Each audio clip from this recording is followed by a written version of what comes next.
Foreigners and Friendship, a radio program with work in progress and conversations with artists and activists located along a vertical line from Nordic storytelling, crossing the multicultural Mediterranean Sea, heading towards the northeastern shore of Victoria Lake and preparing for a long walk through Bantu heritage, all the way to Transkei region in the Eastern Cape, South Africa.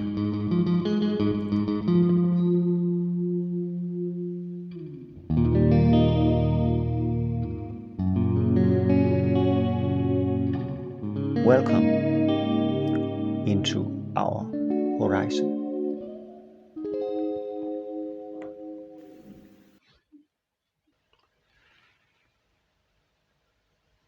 Season 6, Part 1, Episode 29. We are in Cape Town to attend Cape Town Art Fair. It is the missing link in a longer chain of larger art exhibitions around the world. Without Cape Town, we cannot really discuss contemporary art from a South African perspective. But in Cape Town, we are also revisiting previous experiences. Last we were here, Morten Ranum was hijacked by an ancestral nightmare. He was swallowed by the past, brought back in time to a February day in the 1960s, where District 6 was demolished and the neighborhood torn apart and spread in the periphery of the city, all orchestrated by the cruel logistic of the Apartheid Regime. In this podcast, we will dive deeper into this historical past and present. Our journey to South Africa is also connected to a love story and a young girl separating from her mother to go to university in Pretoria. The love story, ancestral nightmare, and contemporary art don't necessarily have anything in common, but they are interrelated because of geographical circumstance. Without a love story with a woman in South Africa, we would never have arrived to South Africa in the first place. If we had not been going, coming and leaving South Africa many times, going, seeing and experiencing the same places, then we would never have been able to listen to the ancestral pain, and we would have heard nothing. We might have encountered a different woman somewhere else, where the mirror of art would have been another story. It was in South Africa, and it is in South Africa these events occur, and this country's history and people have become our destiny. In the center will always be two women and their lives, a woman and her daughter, to whom we will be dedicated forever, as predicted 7 years ago, no matter how radically our lives will change.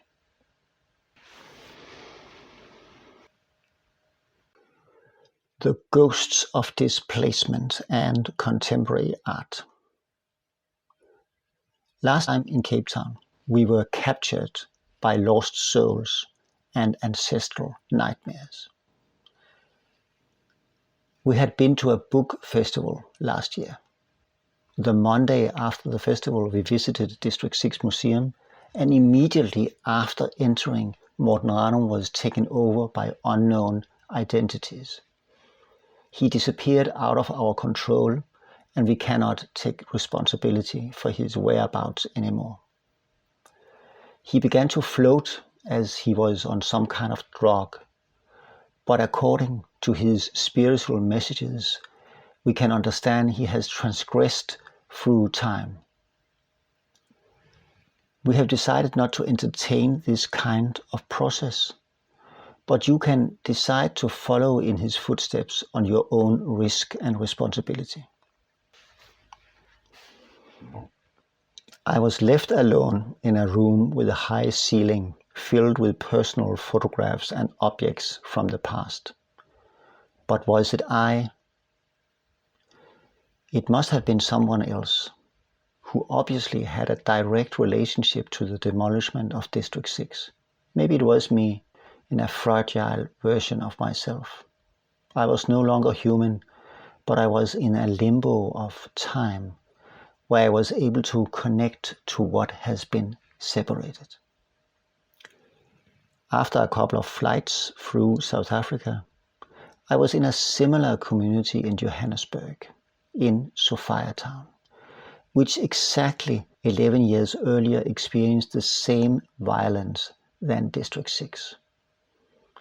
It was only after returning to these two neighborhoods in February last month this year that I realized and understood this brutally precise logistic from the Apartheid regime. Such extreme accurateness cannot be a coincidence. The two communities were demolished on the same date, 11 years apart, February 11th in 1955 and February 11th in 1966.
Soundscape in Stevenson Gallery, Johannesburg, from the group exhibition I Miss Myself the Most, where we are drawn into an atmosphere between ancestral screaming and contemporary art.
We are still in Johannesburg, trying to prepare ourselves for the upcoming week in Cape Town with art from South Africa and the world.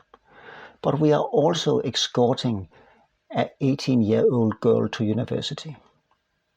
And we are not sure if her anxiety is because she will be leaving her mother, or her excitement of soon being able to shape her own life. Maybe she perceives both as equally scary. Morten Ranum is eagerly trying to nurture his own emotional journey, which might turn out to be not only his and have nothing to do with South Africa, but connect to a much larger political context. He meets several people who tell him what happened in these communities in South Africa are not limited to South Africa. This is what has happened to many people around the world. In the Anglican Church in Sophiatown, one of the few buildings who survived the removal in 1955, on a Sunday, one of the regulars in the church says, "This is why you feel it has something to do with you. It has something to do with everyone." In the garden of the Anglican Church is also where you will find the old oak tree, which used to be in Bertha Street, or a young version of the oak tree. The original oak tree was destroyed in the demolition of the neighborhood in 1955, but some seeds or leaves survived, and the tree was later replanted next to the church. Only a couple of days later, I realized another groundbreaking logistic fact. My first experience in September in District 6 Museum happened on Monday, September 11th, only 4 weeks before it breaks loose in Gaza. Maybe what I saw was not the past, but the future, a reminder, a call, a message, something worth listening to. Very often we argue for contemporary art as the only part of human existence which can make a difference, which can make us come home where we belong. In Sophiatown, there is a movement bringing people back to the community, as there have been a homecoming in District 6 in Cape Town.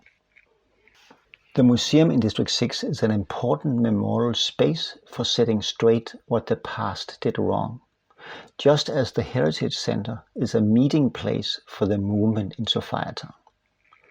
On February 11th, we walked from Sophiatown to Meadowlands.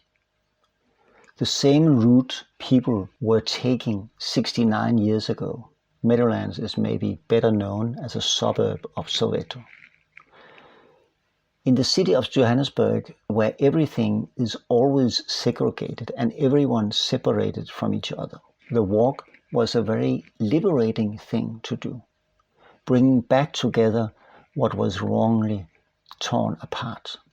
An important element of the movement in Sophiatown is community-based art and local artists.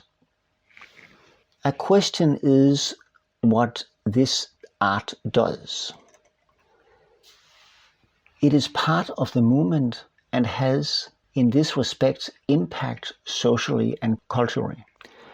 But seen through the mirror of contemporary art, it might not make sense out of context. And for an art critic, it might not even qualify as art. What you see in an art fair is a very different story. In the art fair, all the artworks per definition has been taken out of context. It would not make much sense to compare the community-embedded art practices in Sophiatown with what we experienced a week later in Cape Town Art Fair. But we will try to approach the art in the art fair with the same question, asking what kind of difference art does for human existence. Maybe not by asking what art can do to make us come home where we belong, but asking what an artwork is doing to correct wrongdoings of the past, or how an artwork inspires us to be human beings, to be the human beings, the people we are and want to be.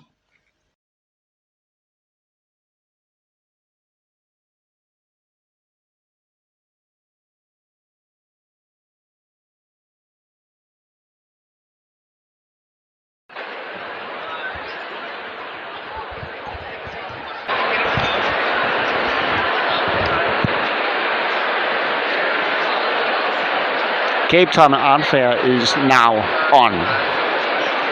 You can hear the noise in the background.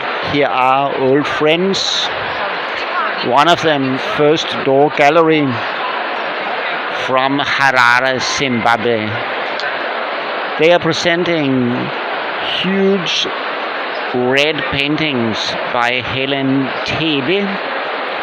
Very impressive, very strong, very red with black and white shadows crawling up from the ground.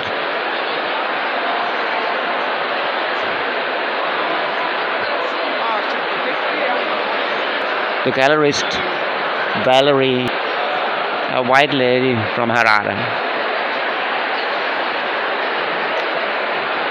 Just next to her we have Ebony from Cape Town, which gave us a very strong impression 2 years ago in Art Joburg with yellow paintings from Nairobi. This time they have more pastel-like paintings with people standing with straight heads looking at things at the table, or standing in line, pink, red, light green. They look kind of sad, not sad, but maybe a bit surprised or sad, looking down, looking out.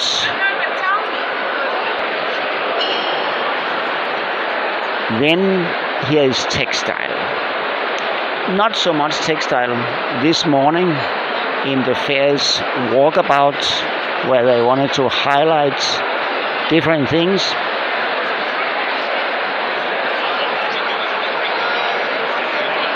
we were told that textile, not only textile but also ceramics, play a bigger role in contemporary art.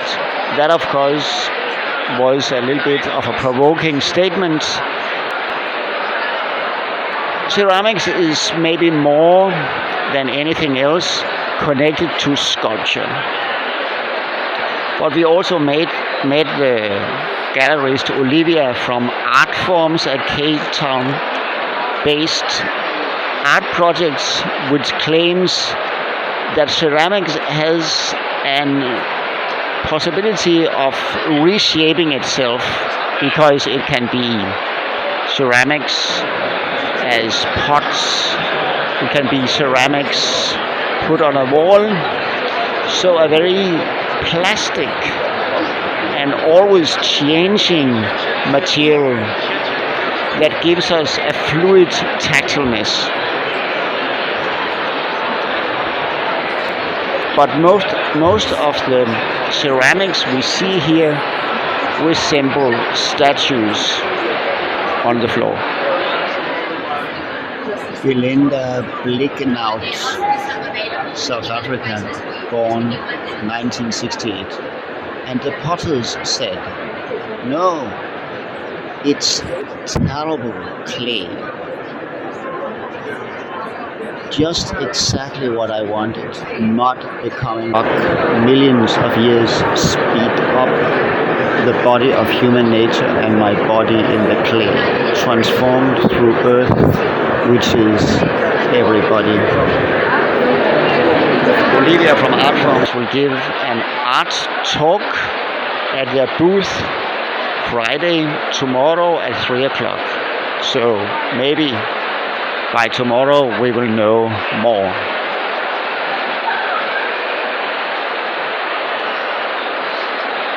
We are having two different discussions with two different galleries about textile.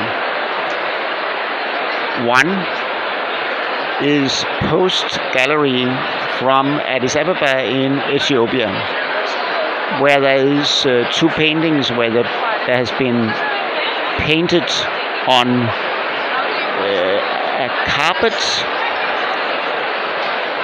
and the gallerist tells us that the carpet represents something that we all have experience with, represents something intimate, something that we can relate to.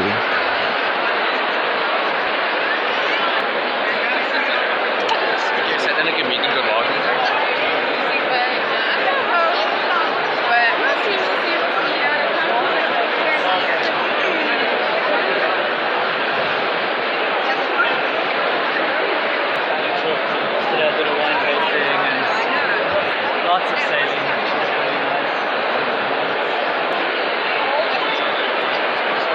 Real files and you're like, But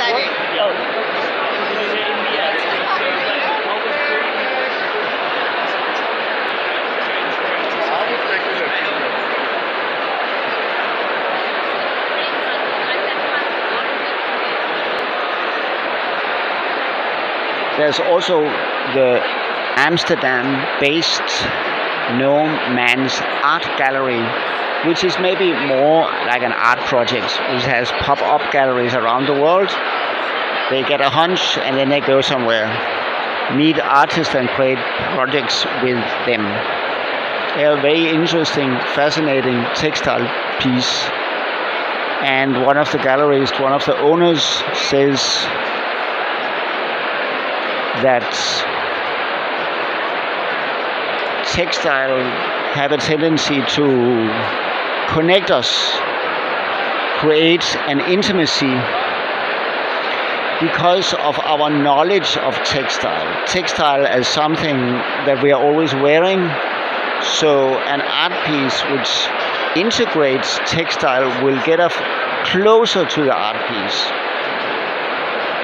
breaking down the distance that we have been used to in especially Western contemporary art, where we are on a distance from the canvas and the oil paint on the canvas and objects that we cannot reach but only look at from far.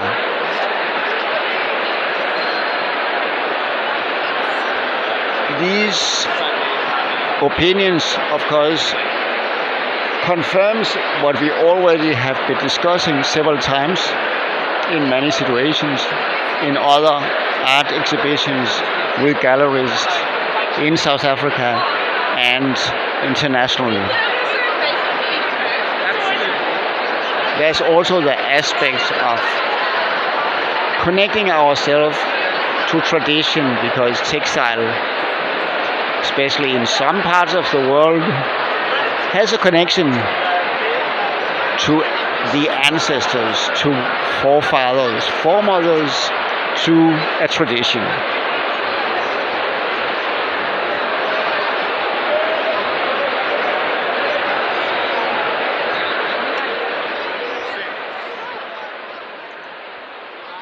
Talking about communities and the relationship between art and community, then an art fair is also a community, although not an everyday community.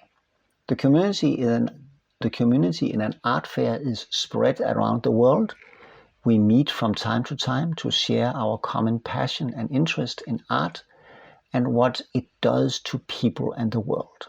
Cape Town Art Fair insists on having an international outlook in order to bring the world to Cape Town. This is a duplication of what Cape Town is in general. In Cape Town, you will find a mixture of the local South African and the international. In the art fair is represented a number of galleries from Cape Town and galleries from neighboring countries on the continent, but also a number of galleries from especially France, Italy, the Netherlands, and Germany. Even if there had been no displayed signs and names, it would have been easy to differentiate the galleries from the continent from the European galleries. We apologize for the continental stigmatization, but the divergence in expression and content are alarmingly strong and cannot be overlooked. A general experience in this fair is that there is a gap between the Cape Town galleries and also other galleries from further north in the continent. There's a difference between those galleries and the art that they present, and then the rather few French and Italian and other Western galleries and what they represent. There is a tendency that the artworks that the Paris-based, the Italian-based galleries are presenting are confirming, reproducing a certain kind of stigma. You have kind of one-layered paintings, rather colorful, and with black people painted on these rather one-dimensional surfaces. It is very striking, so striking that you cannot not see it. The reason might be commercial, that this is what they can sell in the international market, but it also creates a problem because it's confirming a certain kind of idea, a certain kind of perception of the so-called African art. This perception is exactly what we, and actually also the director of Cape Town Art Fair, is trying to deconstruct, trying to get rid of, trying to move away from. The question that pops to your mind is, of course, why are these galleries here? Why are they allowed to bring this kind of art? There's also a German gallery who is a good example of what we are talking about. We talked with the earlier Amsterdam-based gallery about this issue, and they understood exactly what we were talking about, which convinced us that it is not only a fantasy in our heads, but it is something who is unfortunately very, very real. We have always tried not to overemphasize on race and skin color, but sometimes it is hard not to. But again, maybe it's not about race and color, but privilege, a privilege not recognized.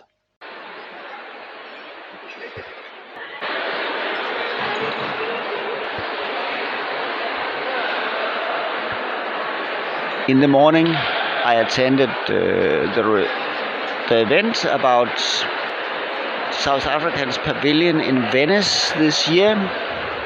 After the event, I was hanging out just to chill, get something to eat, and have a drink or two. I was talking to this British guy, a photographer who used old-fashioned black and white photography techniques to take portraits. I think this also is part of the development that we are seeing now, that not only are we going back to previous used material like fabrics and ceramics, who usually was belonging to the area of crafts, but now inserting themselves in the center of contemporary art, but also we are withdrawing from technology. We are going back in technology. We are leaving the digital world to go back in technology and techniques who belongs to the analog world. Maybe also an attempt to rediscover something that we lost, or to rediscover something that basically is still here. Next to the British photographer, there was his friend that he was working with, or maybe it was just his friend. His friend is from Nigeria. I talked a little bit with him about Nigeria, about Nigerian male dressing, because I have this set. I'm wearing the set I bought in Lagos. So we are talking about that and other things, of course. Then suddenly, while nobody really is talking anymore, a white dude, an older white man, comes by where we are sitting, and then he looks at the Nigerian man and asks him, "Are you from Congo?" And then the man says, "No, I'm not from Congo." Very quickly, the white dude leave the scene. But what is that? You just pass by somebody, says that, are you from Congo? And when you're not from Congo, you don't care anymore. Cape Town is really getting to me. What is wrong with this place? There's something fundamentally wrong. Why do you think that you can just intersect yourself in a space without consequences? Maybe I'm oversensitive, but this experience is sticking to me profoundly.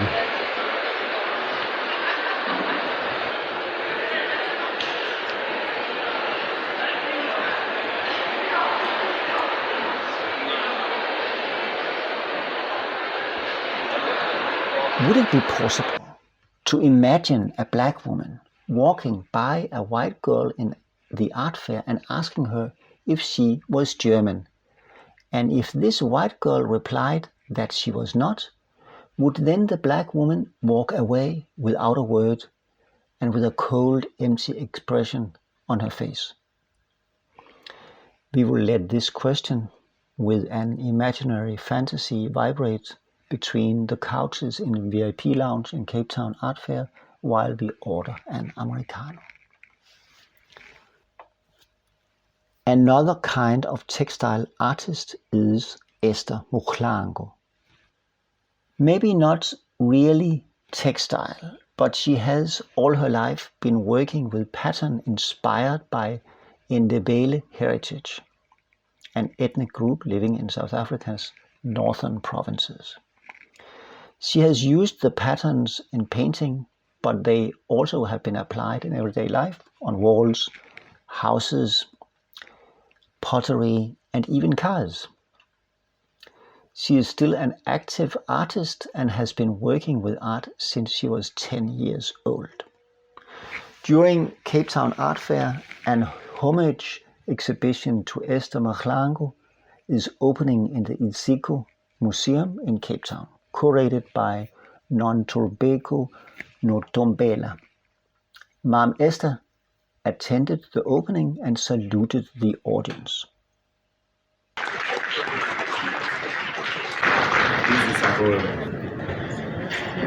Lochan is Chavase Cape Town, Lochan South African. Hello, how are you?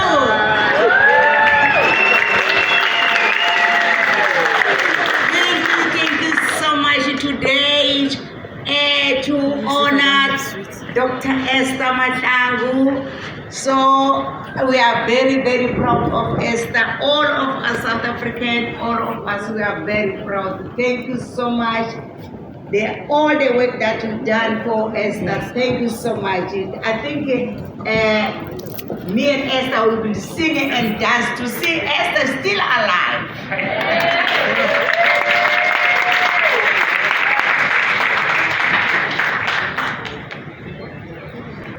Lochana ngiyalithokoza lokisa ku Esther Muklango losokana.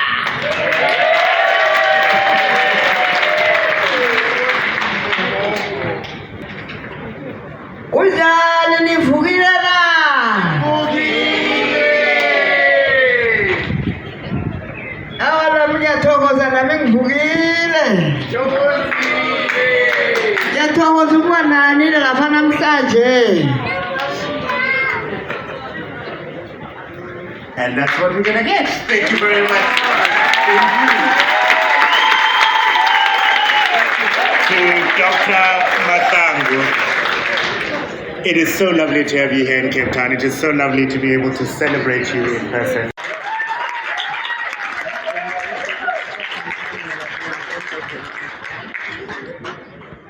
Lochan, ninjani? Sikhuluma isikhethu namhlanje. Today we're celebrating a legend. Words escape me. But I think balekile ukuthi sililizele.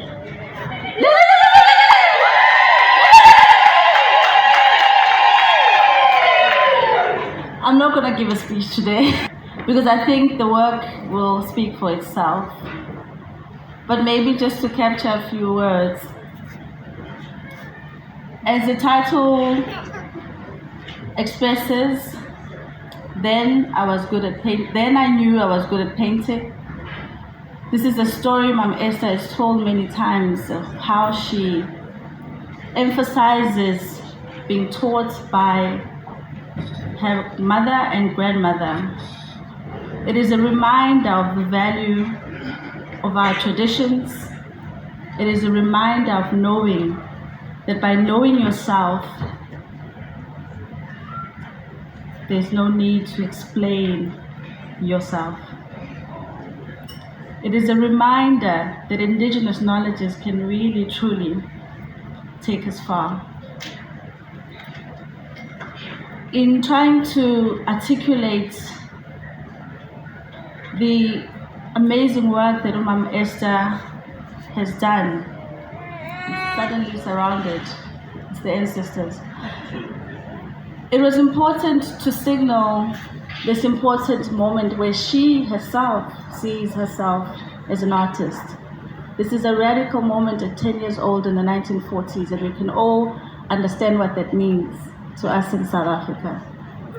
So the exhibition, as Mom Esther has reminded us the other day, let it be about Esther Mahlangu today, and let it be about Esther Mahlangu tomorrow. And with those words, I'm not going to expand more. The show is a celebration of Mom Esther's work. The show is a celebration of Mom Esther's belief in herself. The show is about Mom Esther's belief in her own traditions and the knowledges that she gained from childhood. And with that, I thank you all for being here and for all the support I've received in putting this exhibition together. Thank you.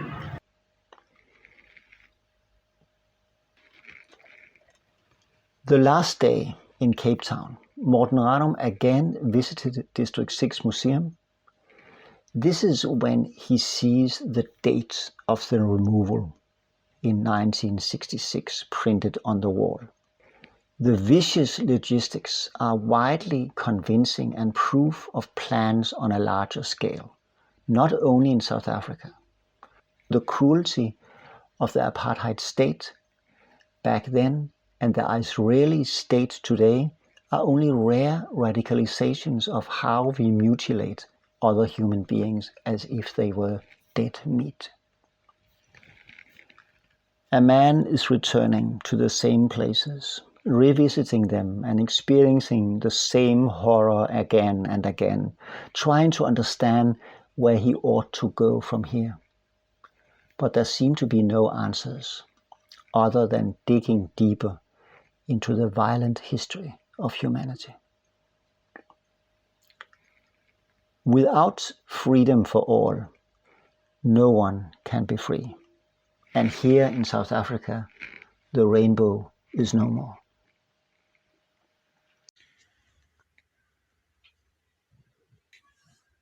Du har lyttet til Fremmedhed og Bekendtskab. Vi findes også på thewhiteafricanblogspot.com, og du kan gå i vores fodspor ved at betræde In My Footstep WordPress.com. Vi udgiver nye udsendelser hver den første tirsdag i måneden, altid tilgængelig på dine foretrækkende platforme. You have listened to Foreigners and Friendship. You can find us on thewhiteafricanblogspot.com, and you are welcome to walk in our footsteps by stepping into In My Footstep WordPress.com. We release a new episode every first Tuesday of the month, always available on your preferred platforms.